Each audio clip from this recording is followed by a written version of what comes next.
nécessaire que vous fassiez une rencontre personnelle et véritable avec le Seigneur Jésus-Christ. Cela vous rendra véritablement libre.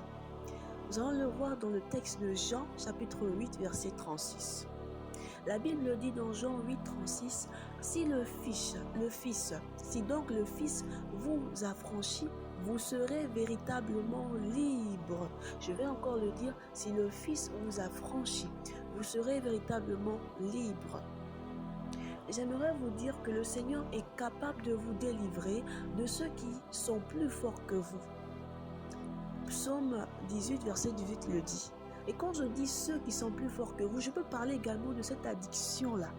Il est capable parce que vous pouvez la voir comme géante parce qu'elle vous aliène, elle vous retient en captivité. Mais j'aimerais vous dire que alors que vous êtes encore sous le joug et sous la captivité et que vous pouvez m'entendre vous parler, je vous dis, le Seigneur est capable de vous délivrer.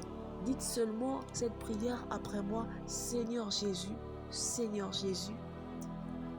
je te demande pardon pour mes fautes. J'ai péché longtemps contre toi. J'ai duré dans l'adultère. Je regrette mes péchés. S'il te plaît, pardonne-moi, Seigneur. Je me répands de mes fautes. Amen. Amen. J'aimerais vous dire, monsieur, alors que vous avez fait cette prière, sachez que Dieu me dit de vous dire qu'il vous délivre à cet instant. Il vous sauve. Donc, bien que vous soyez encore sous le joug, sous la captivité, lorsque vous criez à Jésus, à ce moment, il vous libère. À ce moment, il fait de vous quelqu'un de libre. Ce péché vous a quitté par cette prière. Au nom est un péché devant Dieu. Il est nécessaire que vous puissiez confesser votre péché devant Dieu. Luc chapitre 18 verset 20 le dit. Tu connais les commandements. Tu ne commettras pas d'adultère. J'ai juste pris le début du passage. Tu ne commettras pas d'adultère. Donc c'est un péché. Vous devez avoir la conscience que c'est un péché devant Dieu. Et vous demandez sincèrement pardon à Dieu. Ensuite, j'aimerais vous dire que le Seigneur Jésus ne vous condamne pas. Alléluia. Là, il y avait une femme dans la Bible, une femme adultère. Tout le monde l'avait condamnée parce qu'il y avait une loi qui la sanctionnait. Et le Seigneur Jésus va lui parler. Découvrez avec moi cela dans Jean 8, verset 10. La Bible va dire, « Mais Jésus s'étant relevé et ne voyant plus que la femme lui dit, « Femme, où sont tes accusateurs? Personne ne t'a-t-il condamné ?» Elle dit, « Personne, Seigneur. » Et le Seigneur Jésus lui dit, « Je ne te condamne pas non plus. Va et ne pêche plus. » Je vais encore le dire. Le Seigneur Jésus lui dit, « Je ne te condamne pas non plus.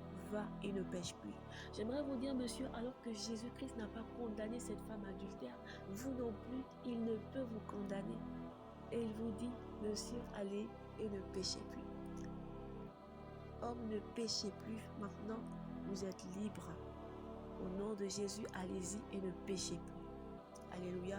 J'aimerais vous dire que le Seigneur vous aime. Tout comme le Seigneur n'a pas condamné cette femme adultère, il ne vous condamne pas non plus. Que votre cœur soit apaisé. Je vous invite également à persévérer auprès d'une assemblée où vous pourrez être entouré de frères et sœurs chrétiens, où vous pourrez vivre la communion fraternelle, comme dans Acte 2, verset 42. On va le voir.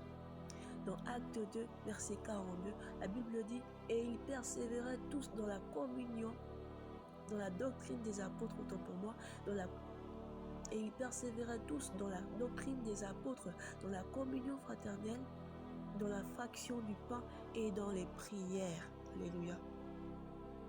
La communion fraternelle est aussi importante car elle vous garde de la séduction.